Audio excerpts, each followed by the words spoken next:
حضور اکرم صلی اللہ علیہ وسلم کے روزے پر سلام بھجوانا کہ میرا سلام پیش کر دو، یہ روایت آج تک میری نظر سے نہیں گزری ہے اور میں اس کی تلاش میں ہوں۔ ہمارے یہاں ماشاءاللہ بہت سارے علماء اور بڑے سارے اکابرین ہیں گروپ میں، تو میری سب سے درخواست ہے کہ اگر کسی ساتھی کی نظر میں ایسی کوئی روایت ہے، کوئی مستند حوالہ ہے تو ضرور یہاں ہمارے پاس شیئر کر لے۔ جو حضرات اس کے بارے میں انہوں نے اجازت دی ہے وہ اس بنیاد پر دی ہے کہ چونکہ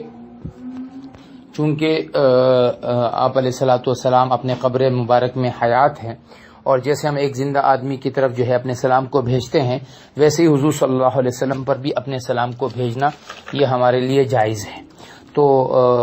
اس بنیاد پر کہا جاتا ہے۔ باقی جو روایت ہے تو ایسی کوئی مستند روایت یا کوئی روایت صحابہ سے کوئی بات عمل ثابت ہو، میری نظر سے نہیں گزری ہے کوئی چیز۔ اگر کسی ساتھی کے پاس ہو تو بہت ہی مہربانی ہوگی اگر وہ یہاں